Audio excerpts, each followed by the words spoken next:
covering your hometown. From 5 newsrooms across the region, this is WDBJ 7.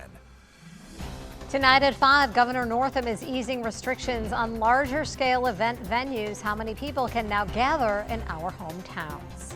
And despite easing restrictions, local health districts encourage caution why they do not advise events like proms. And we'll continue to see cloudy conditions for tonight as showers continue to push into the region. I'll tell you what to expect for your morning commute coming up in the forecast. Good evening. Thanks for joining us. I'm Jean Jadhan. And I'm Melissa Gayona. The Roanoke-Allegheny Health District is finding new ways to get folks to schedule their COVID-19 vaccination shots. WDBJ 7's Kate Capodanno is joining us live from Roanoke tonight. Kate, how are they helping people 65 and older skip some of the wait time for their shot? Melissa, the health district is actually launching a new hotline this week targeted specifically to people 65 years and older. That hotline will allow those people to call in and make a vaccination appointment and not have to wait for a phone call back or an email. Vaccination efforts are moving forward in the Roanoke-Allegheny Health District. 118,000 doses of vaccine have been administered to residents of Roanoke City Allegheny Health Districts. This week, the district has been allocated more than 8,300 doses of the Moderna and Pfizer COVID vaccines, but no doses of Johnson & Johnson. They say opening up vaccination eligibility to the next phase, Phase 1C, depends a lot on what gets delivered. If we get a substantial allocation of Johnson & Johnson, we may be able to move to Phase 1C potentially even next week. In the meantime, the district is working to make sure everyone who is currently eligible for a shot gets an opportunity to schedule an appointment. This will be our final big push to make sure that all of our older population, again, who's at greatest risk for poor outcome associated with COVID-19, has access to the vaccine. The push is a new vaccine hotline that will be open Wednesday, Thursday, and Friday of this week. A dedicated line to people above the age of 65 to get scheduled for a vaccine next week. It will allow people 65 and older to call and schedule their own vaccination appointment without having to wait for an email or a phone call from the health department. The health department hopes this will help anyone in that age bracket easily access a COVID-19 shot. The phone number for that hotline is 540-613-6597. Of course, that should be on your screen right there, and that will be open again on Wednesday, Thursday, or Friday this week. Again, and Melissa, that hotline is only meant for people 65 and older because they're trying to target that group of people in 1B so that they can get them all vaccinated if they wish to be vaccinated. All right. Thank you for that information, Kate. Governor Ralph Northam is easing some restrictions on event venues and social gatherings, citing the decreasing number of COVID cases. The governor addressed those changes in a briefing we streamed live from the WDBJ 7 Plus digital news desk. Leanna Scucchetti is live there now with details on those changes. Leanna, what did we learn from the governor today? Well, we learned quite a few things, namely that vaccine supplies are going up, COVID cases are going down, and some restrictions are going away. Governor Northam said in his update today that Johnson & Johnson is upping the number of doses it pushes out. So Virginia will get another 48,000 doses of J&J next week. Our percent positivity rate is sitting at about 5.6%, and that's down from about 17% in early January. So because of this, Northam is easing, not eliminating, some restrictions. So let's take a look at what we've got here. Social gatherings can have up to 50 people indoors and 100 people outdoors.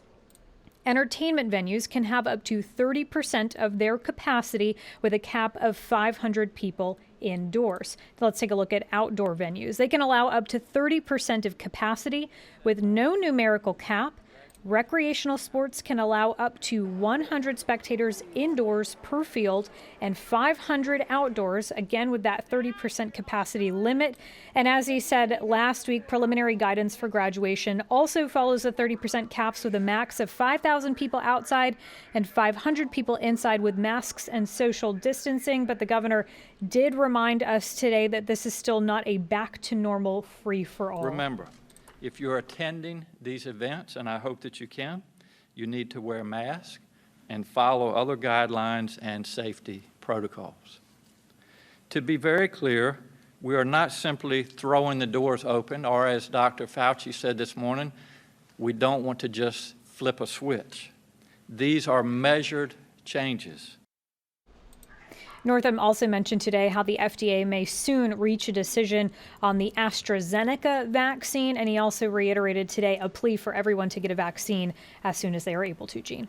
All right, so a lot of new information coming out today. Leanna, thanks for summing it up for us all in that report. We appreciate it.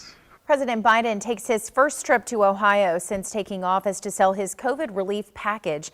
It is a state that President lost in the 2020 election.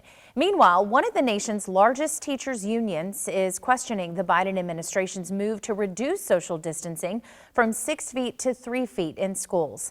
Natalie Brand is at the White House with more.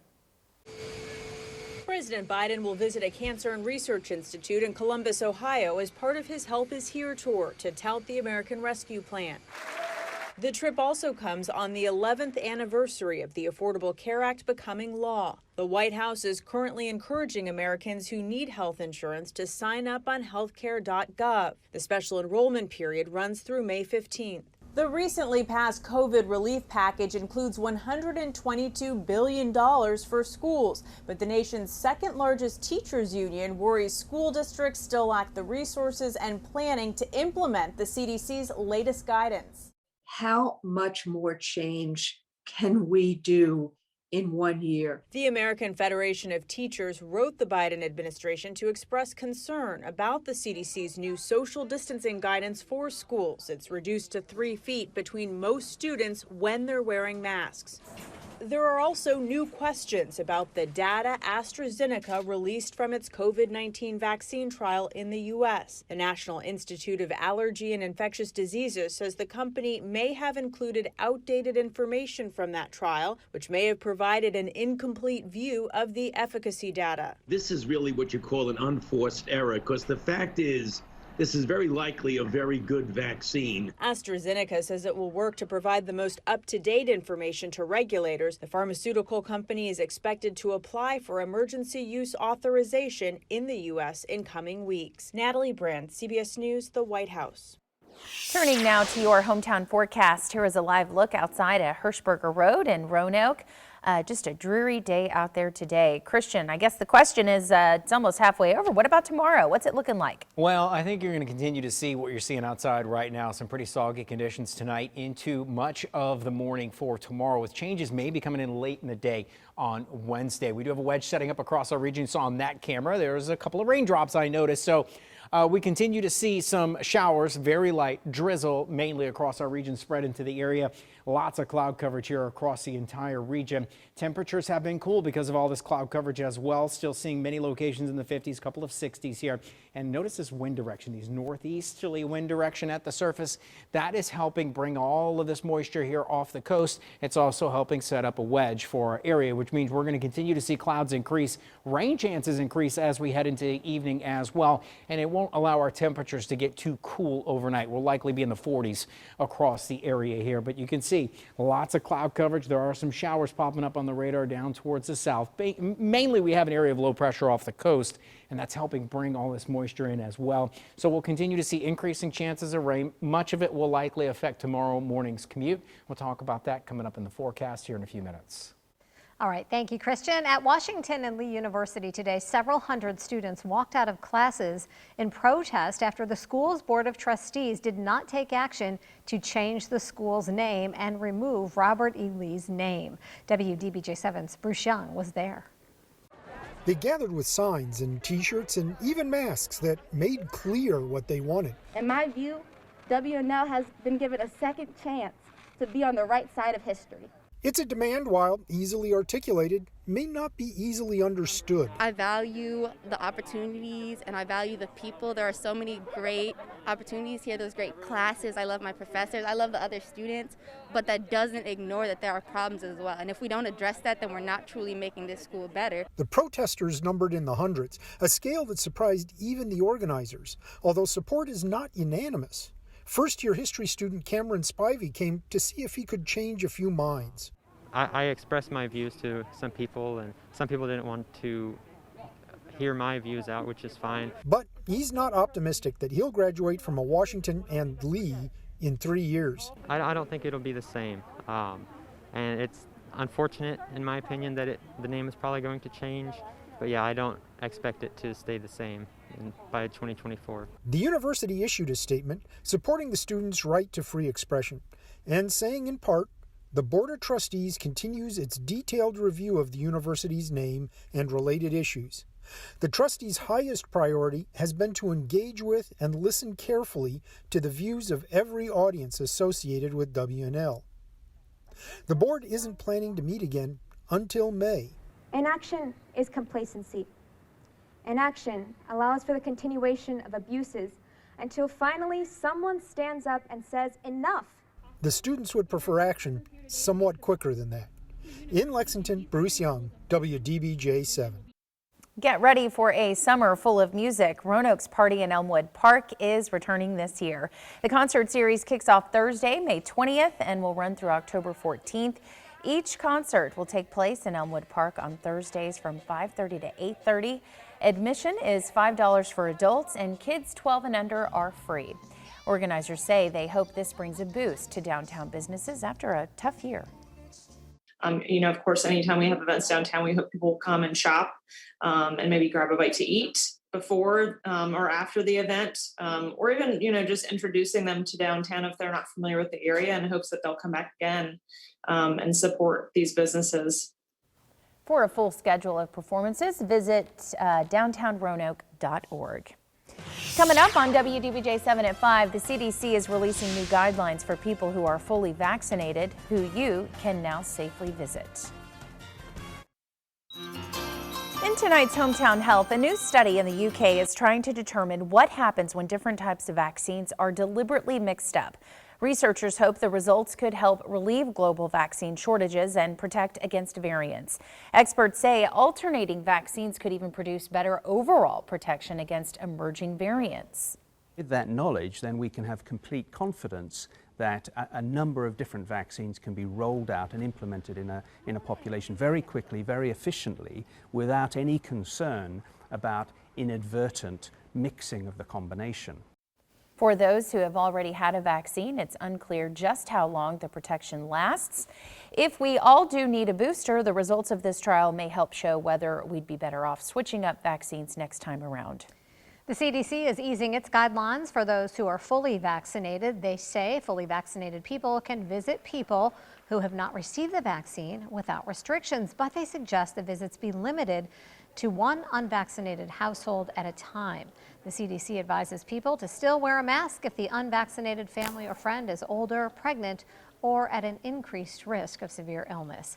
Masks are also encouraged if two unvaccinated households are gathering together. We are seeing lots of cloud coverage across our region. Showers will continue to spread into the area overnight into tomorrow morning. I'll tell you what to expect for the rest of the week coming up in your forecast. Now, from the Berglund Automotive Weather Center, here's your hometown forecast.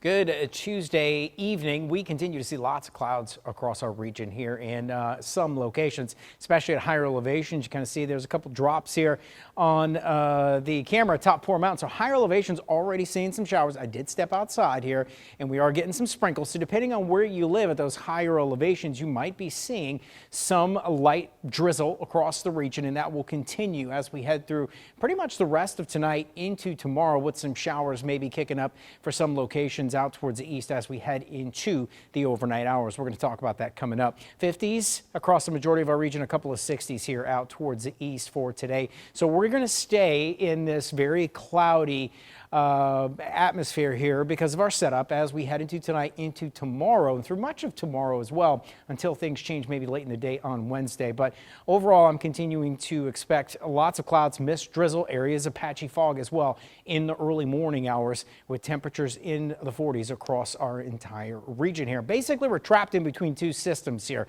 The one that's really affecting us here as we speak and will continue to bring the chance for showers is just down off the coast of North Carolina. You can kind of see what's happening here. We're seeing at the mid-levels of the atmosphere a southeasterly flow, so showers are developing off the coast of North Carolina and continuing to move into our region. So that's going to help increase our humidity and increase the thickness of our clouds across our region, and likely going to keep us in this cool wedge as we head into tomorrow morning. So again, showers will continue to increase across the region, mainly going to see them overnight tonight into the early morning hours here with mist, drizzle, areas of fog. Some could be heavier for some locations out towards the east as we head in the early morning hours for tomorrow, as that area of low pressure kind of intensifies and slings a little more activity into the region here early tomorrow, but mainly going to affect portions of, I would say, central Virginia, eastern Virginia, around our area. Just some light showers and drizzle is expected. Notice, though, everything kind of clears out here as we head into the afternoon and evening hours. Now,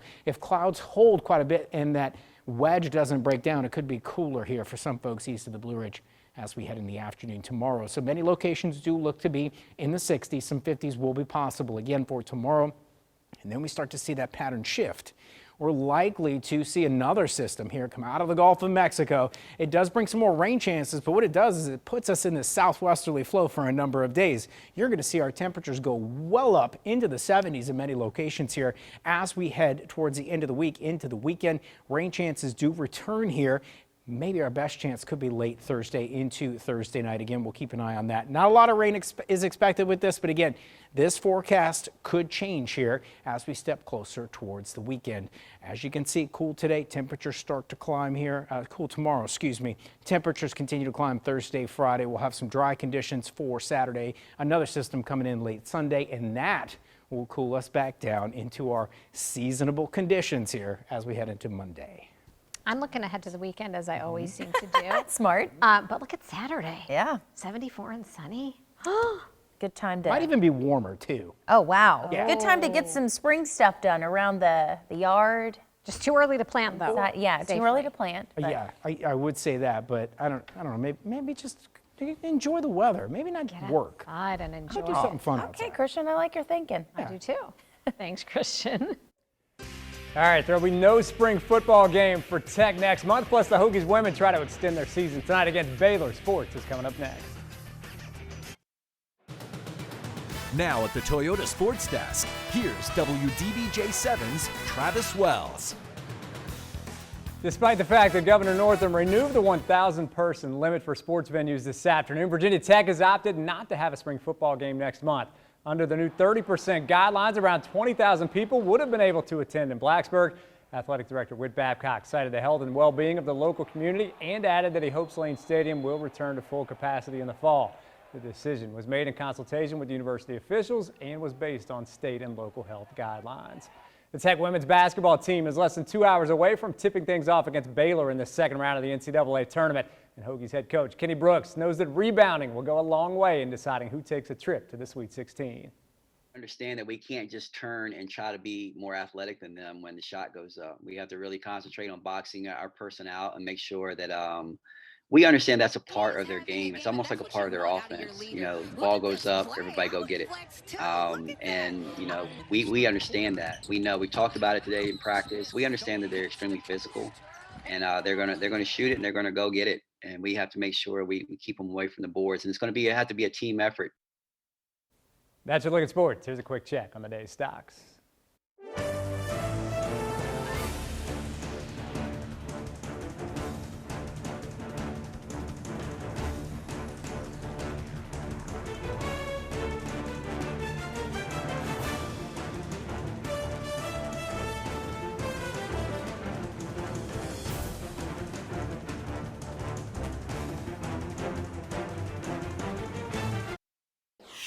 Let's take a look at what's coming up at 5:30. Jane Caffrey is here. Jane, what can we expect in the next half an hour? Jean, 10 people are dead after yesterday's shooting in Colorado, and the suspect is now in custody.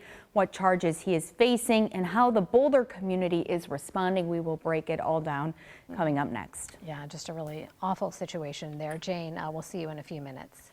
And as we go to break, here is a look at Poor Mountain. WDBJ 7 News at 5:30 is coming up next. Covering your hometown from 5 newsrooms across the region, this is WDBJ 7.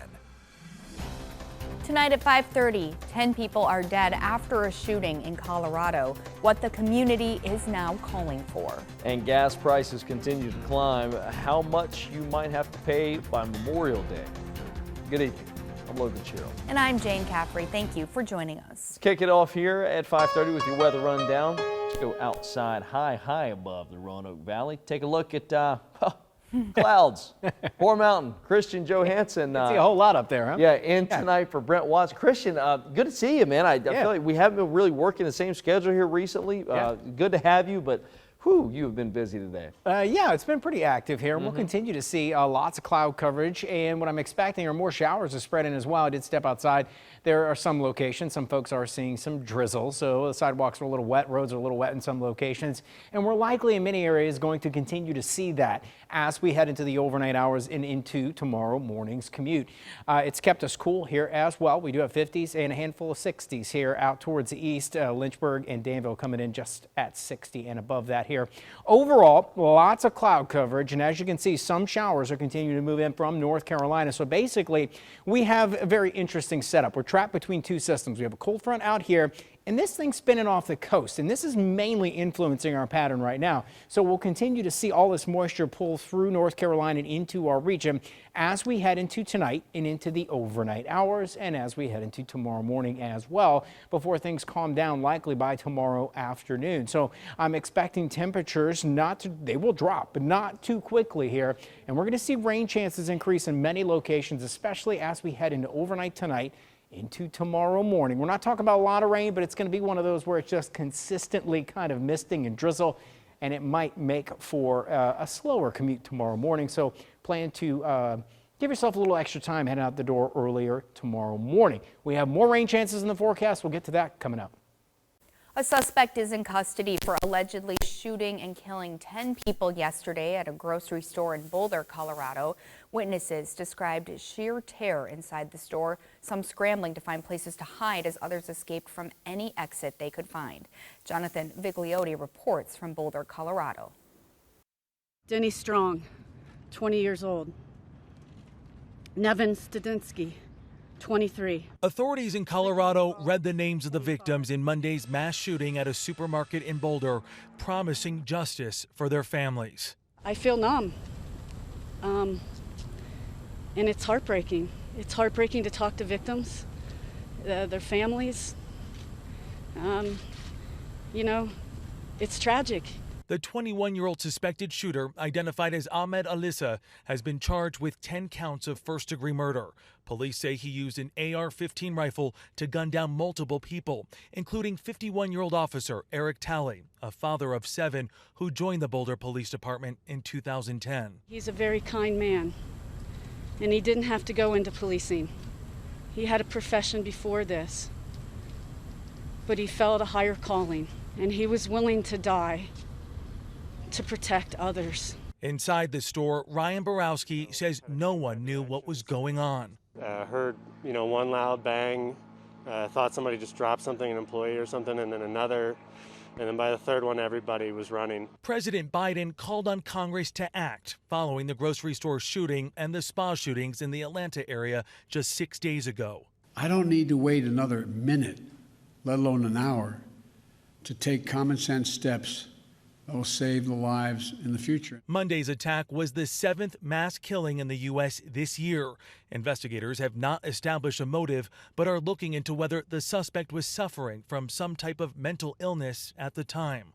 Jonathan Vigliotti, CBS News, Boulder, Colorado. And as just noted, President Biden is calling on Congress to pass legislation to reduce gun violence in the wake of Monday's deadly shooting in Boulder and last week's deadly spa shootings in Atlanta. Members of the Senate Judiciary Committee addressed Monday's deadly mass shooting in Colorado during a previously scheduled hearing on gun violence. Inaction has made this horror completely predictable. Inaction by this Congress makes us complicit. Every time there's a shooting, we play this ridiculous theater where this committee gets together and proposes a bunch of laws that would do nothing to stop these murders. Senate Majority Leader Chuck Schumer promised to bring the legislation to the Senate floor, but it's unclear if the bills will pass. A service for people struggling with their mental health has made its final expansion. Alternative transportation has now reached all parts of Virginia. WDBJ7's Michael Alaknowitz is live with more. So Michael, what exactly does this mean for our area? Jane, it means now all parts of our area as well are covered by this service. The rollout began late in 2019, but is now finished up this month. Across our hometowns, alternative transportation began rolling out in 2019. The service helps people who are experiencing a mental health crisis. Those folks under a temporary detention order can get a discreet ride from evaluation site to treatment centers with the service, which is now available statewide. For us, we feel like it's a real feather in our cap to be able to offer this to every individual across the state of Virginia. Alternative Transportation Coordinator Gail Mazur says the final rollout represents a big step forward. The latest area features some of our region, including South Boston, along with Halifax and Charlotte counties. And I think it takes a bit of a culture shift for the general public and for mental health providers to understand that not everyone needs that level of security. Not everyone needs to be restrained. They need support. Mazur says rather than using police cars, folks will be in unmarked cars. The vehicles are still designed to be safe for transportation. This is much more recovery oriented for certain individuals under a TDO.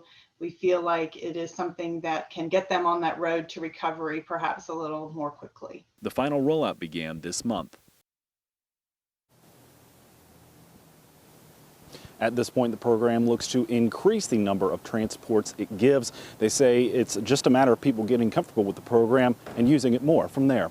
Jane? All right, Michael Alaknowitz with a look at that new service. Thank you.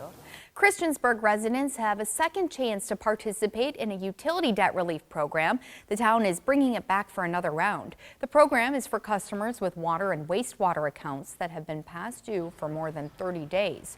Those who qualify will receive notices in the mail. Finance Director Valerie Tweedy says that the first round of relief came and went quickly, but this time they have more time.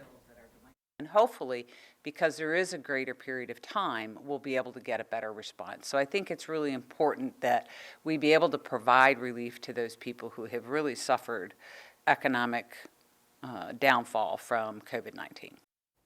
If you did not receive a letter but believe you qualify, you can contact the Christiansburg Finance Office by heading to our website to learn more. Congress approved about $50 billion for rental assistance to prevent evictions during the pandemic. It will help landlords and tenants struggling to make ends meet, but there could be some roadblocks to get the money. A recent Wall Street Journal article says some building owners across the country are not participating in the program because they say there are too many strings attached. Majority of landlords in Virginia, certainly in the greater Richmond area, are participating and are doing so willingly because they realized, as I think almost everyone realizes, that pay and stay is better than go and owe. Not every tenant is eligible for rent relief. These programs qualify for people that lost their income or have increased expenses due to COVID-19. Governor Northam signed an executive order today that is aimed at reducing Virginia's reliance on single-use plastics. These plastics pollute waterways, harm fish and wildlife, and take up space in landfills. The order requires all executive branch state agencies to stop buying, selling, or distributing plastics, and it includes exemptions for items necessary for medical use. Start saving now for that next summer road trip. Analysts say gas could be $3 a gallon real soon. The price of gas has been going up every day for the past 47 days. National average is about $2.89 per gallon. It is expected to reach $3 by Memorial Day. Several government agencies released a warning about what you share on social media about your COVID-19 vaccine. An official with the Department of Health and Human Services says vaccination cards have personal information, making you a target for scammers. Nanette Day says that you shouldn't respond to unsolicited calls, texts, or emails about the vaccine. Together a picture for you, and when the fraudster knows more about you, they seem more legitimate to you, and you're more likely to fall for the fraud. Day also says if you need vaccine information, it is best to go to a legitimate source like your state or county health department's website. Coming up on WDBJ 7 at 5:30, a Danville mother and son celebrated the opening of their storefront in Danville. What the business means to them. A Danville mother and son celebrated the opening of their storefront in the River District this morning. And for them, the store is much more than just a place of business. WDBJ 7's Kendall Davis explains. Making the leap from e-commerce to a brick and mortar. And at the beginning of the year, we decided, hey, wouldn't it be nice to have a spot here in the River District? Mother and son Susan and Landon Moss opened heads up, eyes forward Tuesday morning. In the pandemic, it's definitely been a challenge to, get things, to navigate around certain things, but it's been a really fun creative process. On the surface, the store is a new place to buy outdoor apparel, but for Landon and Susan, it links back to June of 2016. I really try not to think about that day because of the pain and the sorrow that it causes. In 2016, Susan lost her son, 23-year-old Ryan Moss, to a hiking accident in Colorado. Not knowing where he was, it took us 6 days to find him. And so that was a very, very dark time. Moving forward to October 2020, the two started their lifestyle brand, Heads Up, Eyes Forward. Words from one of Ryan's paintings that helped them heal.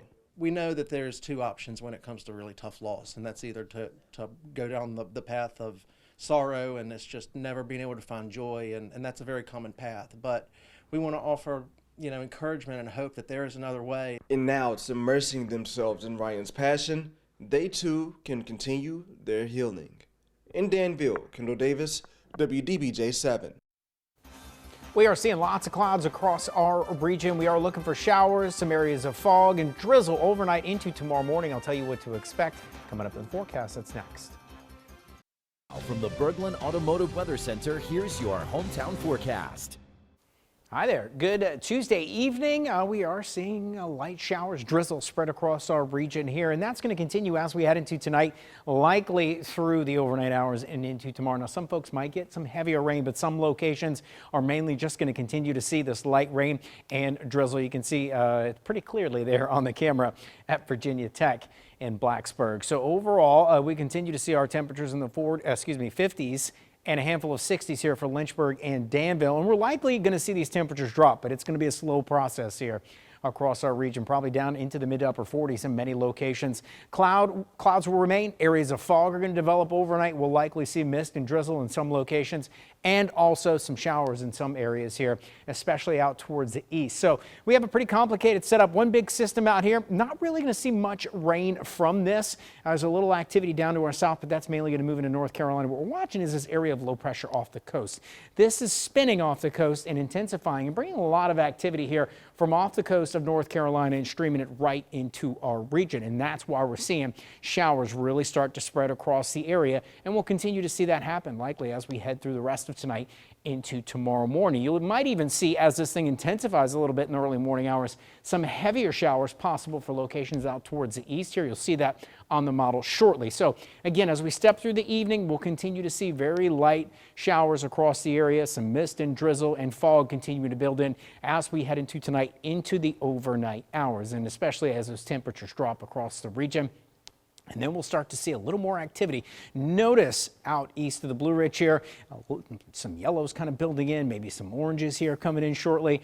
And that's more than likely because this area of low pressure is going to start to move into North Carolina, but the front's going to come in and start to push it out of our area by mid to late morning tomorrow. So we'll likely see showers through the morning commute, and then that front comes through and shifts everything off the coast. And then we'll start to see some clearing and things dry out for a short period of time. Now, not everybody could see sunshine for tomorrow. Some folks will, but if that wedge kind of holds in some locations, it could keep us cooler. We'll see how everything really plays out by tomorrow. But Showers in the morning, cloudy through the majority of the day. Then things start to change as we head into the afternoon hours. Looking for 60s across the region here. We are looking for a shift in the pattern as well. Another system developing down towards the Gulf Coast, bringing more rain chances into our region Thursday, likely late Thursday into Friday. But this is also setting us up into a southerly flow into the region, which means our temperatures are actually going to climb as well as this system slides out to our west. As you can see, more rain is expected, but all the heavier rainfall, severe thunderstorms right now look to be out to our west. So that's some good news, but we do have more rain showers on the way. And as you can see, temperatures continue to climb here as we head towards the weekend. We are looking for Friday and Saturday to be in some locations in the mid to upper 70s. Thank you, Christian. Coming up, your trip to Taco Bell might look a little bit different next time. How they're trying to make their drive-thru more efficient. Taco Bell is getting a redesign. The fast food chain is planning to expand the Go Mobile concept it introduced last year. So that new model features smaller dining rooms and dual drive-thru lanes. Restaurants also have more digital kiosks in addition to staff taking orders. Taco Bell says it will have at least 30 Go Mobile restaurants by the end of 2021. I wonder if that'll speed things up. Britain's Prince Harry will become the first Chief Impact Officer of Better Up Inc., a San Francisco-based firm that provides employees coaching and mental health assistance. This move comes about a month after the Buckingham Palace announced Harry and his wife Meghan had made a final split with the royal family and would not be returning as working members and would lose their patronages. Israelis who tested positive for COVID-19 cast their ballots in designated drive-through polling stations as the country held its fourth election in 2 years. With coronavirus precautions in place at polling booths across the country, opinion polls showed the race was too close to call. Netanyahu is Israel's long-serving head of government, but is also on trial on corruption charges. He denies any wrongdoing, and the dominant political figure of his generation. At 71 years old, he has been in power since 2009. Coming up, we'll tell you what's happening at 6. Check this out. Archaeologists have dubbed this silver mount a medieval meme. Artifact was discovered in a field in northern England last year. Experts believe it dates back to somewhere between 1200 and 1350 AD. So the mount depicts a male knight emerging from a snail's shell on the back of a goat. According to the British Museum, armed knights fighting snails were common in writings from this period. So they're saying, is he slow? He's coming out of a snail's shell? That's interesting. On a goat? I mean, I figure that's pretty slow moving, right? Yeah, you would want think to be that so. name. Snail's pace, you know? Not quite the warrior we think of today, On but the trusty steed. yes. All right, coming up at 6, authorities have moved in to end a protest that blocked the path of the Mountain Valley Pipeline near Elliston. Joe DeShiel will have a live report from the scene.